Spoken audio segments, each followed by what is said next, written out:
verset 1er. Éternel, c'est toi que je crie, mon rocher. Ne reste pas sourd à ma voix, de peur que si tu t'éloignes sans me répondre, je ne sois semblable à ceux qui descendent dans la fosse. Écoute la voix de mes supplications quand je crie à toi. Quand je lève mes mains vers ton sanctuaire, ne m'emporte pas avec les méchants et les hommes iniques qui parlent de paix à leurs prochains et qui ont la malice dans le cœur. Rends-leur selon leurs œuvres et selon la malice de leur action. Rends-leur selon l'ouvrage de leurs mains.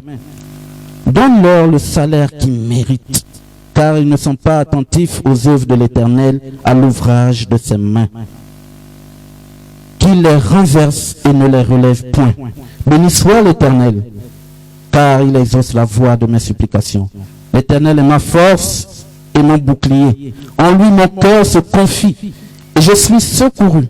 J'ai de l'allégresse dans le cœur, et je loue par mes chants l'Éternel à la force de son peuple. Il est le rocher des délivrances de son oint. Sauve ton peuple et bénis ton héritage. Sois leur berger et leur soutien pour toujours. Amen. Vous voyez ici dans ce psaume 28, vous avez déjà personnellement la réponse aux questions que vous demandez à Dieu dans vos vies. Je sais que chaque jour, on crie à Dieu. Seigneur, aide-moi, Abba Père, aide-moi, Seigneur, j'ai tant de difficultés. Seigneur, j'ai tant de problèmes, je veux que tu m'aides. Mais ce matin, le Seigneur déjà te répond, il répond déjà à tes préoccupations. Normalement, on pouvait même tout fermer et partir. Mais on a toujours besoin de la parole. Parce que tout le monde ne comprend pas de la même manière. Voilà pourquoi l'évangile toujours est important. Lorsqu'on finit de louer le Seigneur, on finit de le glorifier. On commence à... Et après un moment, pour la parole. Et vous voyez que au verset 5, on parle des méchants. Au verset, on va dire au verset 3 ou 4, oui. Il y a une partie où on parle des méchants, des personnes qui font n'importe quoi. 3, voilà, merci. Ne m'emporte pas avec les méchants et les hommes iniques qui parlent de paix à leurs prochains et qui ont la malice dans leur cœur. C'est-à-dire que ce sont des fausses personnes, ce sont des personnes, on va les dire quoi, les faux chrétiens. Et le plus souvent, c'est comme ça que nous sommes. Comme la sœur disait tout à l'heure, vous chantez, on chante, on vient juste par habitude. Mais est-ce qu'au fond de nos cœurs, on réalise que le Seigneur est notre Dieu? Même lorsqu'on prophétise les sons, les chants que nous avons prophétisés, est-ce que vous réalisez la grâce que Dieu vous fait d'être là ce matin? Est-ce que vous réalisez l'ampleur du sacrifice qu'il a fait pour nous? Est-ce que vous... Attends, en fait, je ne comprends pas. Est-ce que vous réalisez cela? Parce que normalement, toutes les louanges, les adorations qu'on a eu à prendre, je ne sais pas si vous avez remarqué, c'était en fait pour nous adoucir nos cœurs. Ces louanges et ces adorations sont venues en fait nous mettre du bien dans nos cœurs et répondre à nos questions. Voilà pourquoi on dit, lorsqu'on vient dans la présence du Seigneur, il faut être concentré. Demandez souvent chaque jour au Seigneur, lorsque vous venez dans sa maison, Seigneur, je veux être concentré. Je ne veux pas être distrait. Parce que ce qui passe là, ce n'est pas pour quelqu'un d'autre. La parole qui va passer, c'est pour toi. Il faut la saisir. Tu la saisis et tu la mets au fond de ton cœur. On ne vient pas dans la présence du Seigneur et puis repartir tel qu'on est venu. C'est faux. Là, ce n'est pas Dieu que vous avez prié. On ne peut pas venir dans la présence du Seigneur étant fâché et au retour, je suis toujours fâché. Fâché de quoi, je ne sais pas. Bien aimé. C'était juste une parenthèse, une introduction. Mais le thème que je vais aborder ce matin, que le Seigneur nous a mis à cœur, se trouve dans le livre de Marc, Marc 4. Marc chapitre 4, versets 1 à 8. Et nous allons trouver ensemble le thème. C'est vrai que j'ai déjà un thème. Je pense que beaucoup connaissent cette parabole-là. C'est une parabole très connue. Et beaucoup l'utilisent parfois. Et nous allons la comprendre ensemble. Marc chapitre 4, verset 1 à 8. Si une personne est sur la parole, il peut lire. Hein? C'est pas un monogame, c'est un échange. Donc, que celui qui est sur la parole Un homme de Dieu, une femme de Dieu. Verset 1 à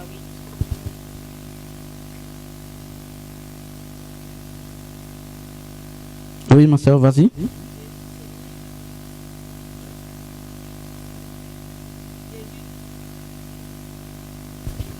Jésus s'est mis de nouveau à enseigner au bord de la mer. Une grande foule s'étant assemblée auprès de lui. Il monta et s'assit dans une barque.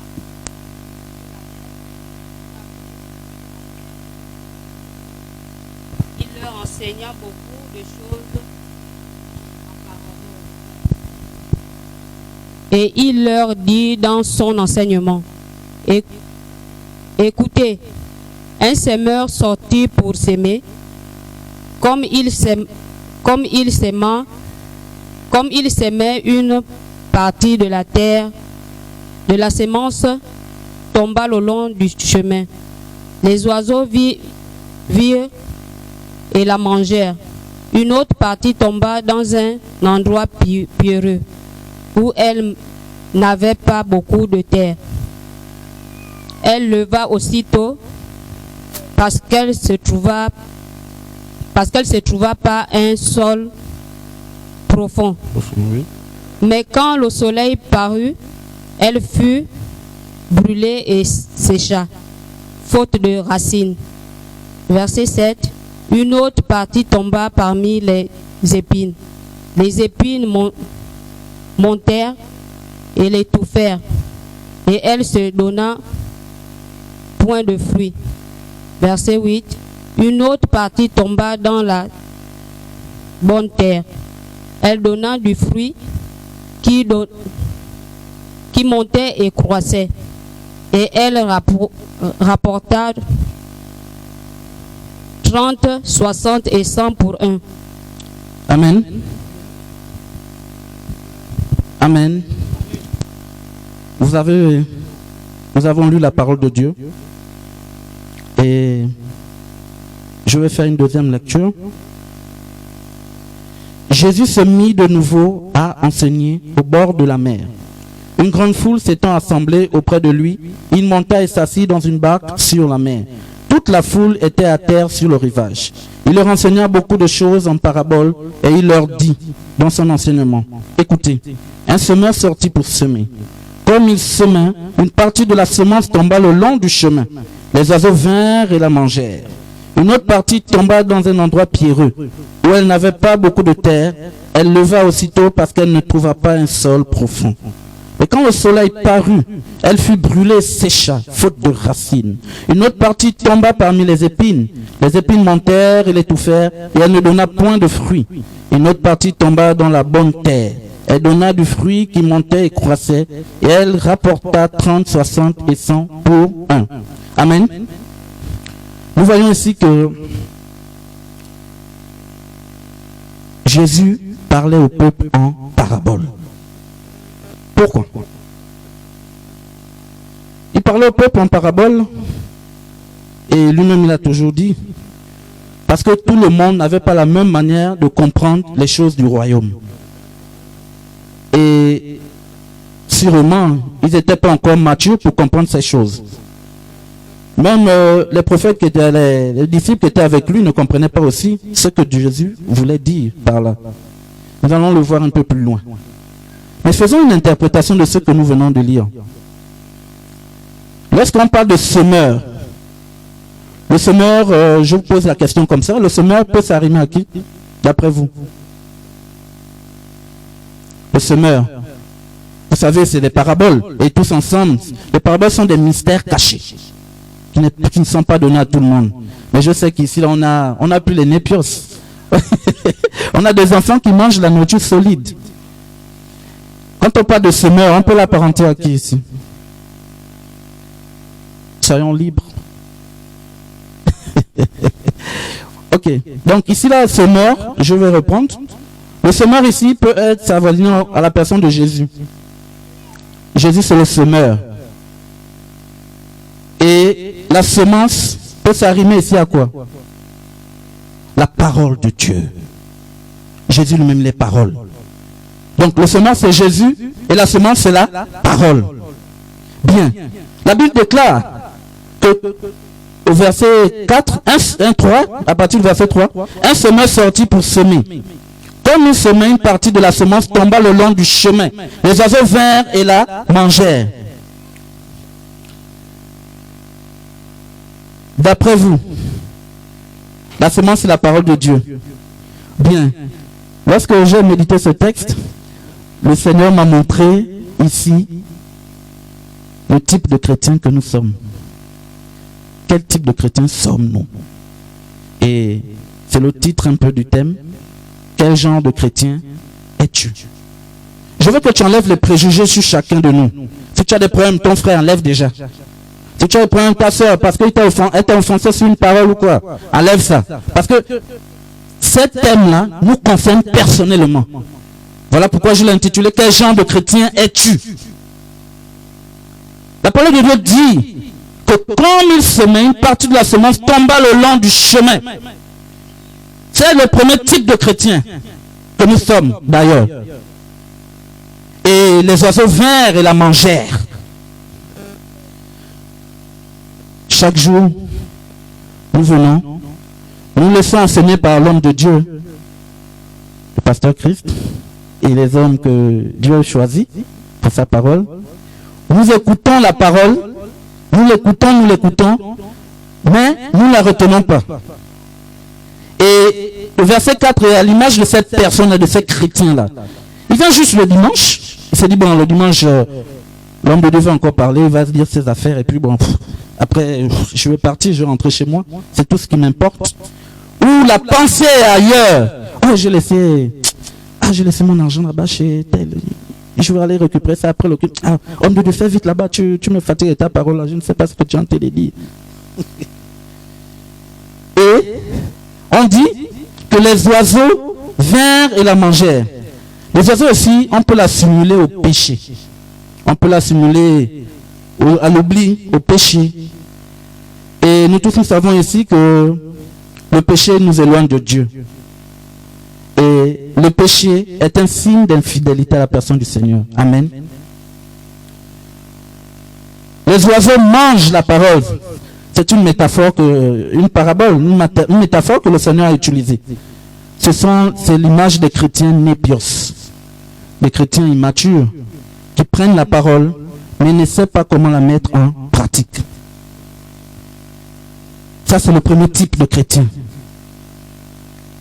Qui viennent juste pour écouter, parce qu'ils sont bornés par ils écoutent la parole, mais ne la mettent pas en pratique. Ils écoutent la parole, et le semeur qui est Jésus sème la parole en eux, mais la parole disparaît, parce qu'ils sont encore enfants, et parce qu'ils ne comprennent pas le bien fondé de cette parole-là. Les graines qu'on reprend en terre, la semence c'est ça, les graines. Et la parole, c'est la graine que Jésus veut mettre en chacun de nous. Il veut mettre cette semence, cette graine-là, cette parole au fond de nous. Mais malheureusement, face aux épreuves, face au péché, face aux oublis, les oiseaux viennent et ils ne mangent. Donc nous oublions et nous laissons cette parole de côté. Ça, c'est le premier type de chrétien. Vous-même, vous allez vous poser la question à la fin. Quel genre de chrétien veux-tu être? Et forcément, vous allez me dire à la fin, je veux être ce chrétien, ce bon chrétien.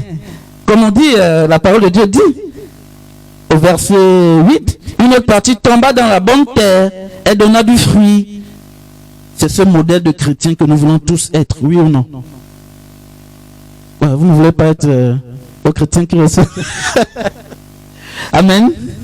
Ok, donc c'est le premier type de chrétien, l'image de chrétiens népios, qui n'ont pas la parole en eux, qui n'arrivent pas à mûrir cette parole-là, que le semeur nous met en nous. Nous allons voir le deuxième type de chrétien. Allons-y. Marc 4, au verset 5. Au verset 5 dit quoi? Une autre partie tomba dans un endroit pierreux, où elle n'avait pas beaucoup de terre. Elle leva aussitôt parce qu'elle ne trouva pas un sol profond. Amen. Là, c'est le deuxième type de chrétien. Il est zélé. Le frère est zélé. Le frère aime la parole. Il a l'envie. Il est déterminé. Mais malheureusement, cette parole ne sait pas enracinée en lui. Et la parole de Dieu nous dit ici, elle n'avait pas beaucoup de terre. La terre, synonyme de semence. Ça veut dire quoi? Ça veut dire, pour semer, il faudrait avoir de la terre, la bonne terre. Il faudrait qu'il y ait de la terre pour que je sème. Et ces gens de chrétiens, ce sont des chrétiens qui montrent devant les hommes qu'ils sont zélés. Ils aiment la parole de Dieu. Mais arriver vers des dangers et des problèmes, parce que le sol, la parole n'est pas enracinée. Quand on parle d'enracinement, ça veut dire que la parole doit être en nous. On doit être parole en principe. Mais est-ce qu'on peut être parole? C'est la question que je vous pose. Jésus-Christ est parole. Est-ce qu'on peut aussi être parole, ma soeur? On peut être... Oui, allez-y. Est-ce qu'on peut être parole? On dit Jésus-Christ c'est la parole. Est-ce que nous, on peut être parole? Oui, on peut être parole. On peut être parole, oui. À force de passer du temps dans la parole, je médite la parole, je la pratique jour et nuit. On peut être parole, c'est possible. Et lorsque nous lisons le verset 4, vous voyez vous-même, la parole se trouve au sol. Et malheureusement, c'est le genre de chrétien qu'on peut prêcher, il montre qu'il est zélé, mais en réalité il ne comprend rien de ce que nous sommes en train de dire. Et il n'est même pas humble. Parce qu'en toute chose, quand tu ne comprends pas, arrête le frère, eh bien, viens voir le pasteur. Oh, pasteur, la parole là, je n'ai pas compris, elle est trop forte. Aujourd'hui, le peuple de Dieu n'a plus envie d'écouter la parole. Le peuple de Dieu n'a plus cette volonté-là d'écouter la parole. Le peuple de Dieu n'est plus attentif à ce qui se passe dans l'assemblée. On vient juste danser. On danse, on chante. Mais le Seigneur nous recommande d'être attentif à sa parole, d'être attentif au message. Il y a un message que le Seigneur donne. Vous vous rappelez, il y a 2 dimanches de cela, l'homme de Dieu était assis et nous sommes tous passés à côté de la plaque. Parce que nous sommes habitués aux habitudes. Nous sommes des personnes qui aiment faire comme nous on veut. Tout à l'heure on a dit Seigneur, ta volonté. Mais nous, c'est notre volonté. Il faudrait, peuple de Dieu, que nous soyons zélés. Et quand je parle de zèle, c'est en esprit, en vérité. Ne venons pas parce qu'il faut faire plaisir aux parents. Ne venons pas parce que je dois faire plaisir à ma soeur. Elle aime bien me voir à l'église. Elle aime bien me voir au culte. Ma soeur, ça va bien. Et puis on pense seulement à autre chose. Je n'aimerais pas que nous soyons ce genre de chrétiens-là, paresseux. Et on montre qu'on est zélé, on montre qu'on a l'amour pour le Seigneur. Mais en réalité, c'est nous qui faisons de mauvaises choses à la maison. En réalité, c'est nous qui n'aimons pas nos frères et sœurs. Les frères et les sœurs viennent à la maison, oh, tu es fâché. Tu as marre la bouille. Oh, il est encore venu faire quoi? Oh, faut pas qu'il m'embête. Moi, je suis tranquille avec mon mari et puis il vient m'embêter. Oh, je suis tranquille avec ma femme, il vient m'embêter. Soyons des chrétiens zélés pour la cause du Seigneur. Et je vais aborder une parenthèse. Parce que ce genre de chrétiens, ce sont des chrétiens, comme la parole de Dieu nous disait, qui mettent la malice dans leur cœur. Et le Seigneur nous rappelle que ce genre de chrétiens, lorsque vous les découvrez, ne les cachez pas. Il faut dire. Et ce thème m'amène aussi à parler de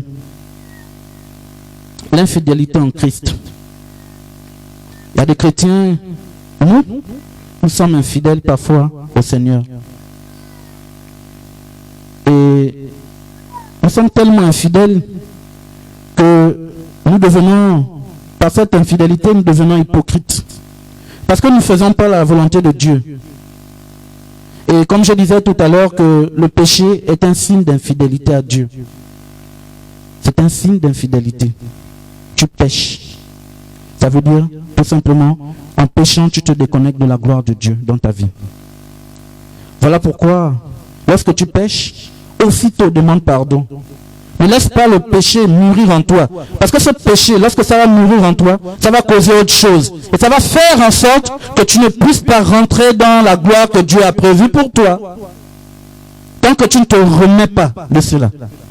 Nous allons voir des exemples. Nous pouvons lire la parole dans le livre de Josué. Donc, commençons par le livre de Nombres. Nombres chapitre 5, verset 6. Nombres chapitre 5, verset 6. Vous allez voir comment le peuple d'Israël se comportait envers le Seigneur. Et c'est comme ça que beaucoup de chrétiens sont. Nous sommes comme ça là. Nombres chapitre 5, verset 6. C'est celui qui a la page, vas-y.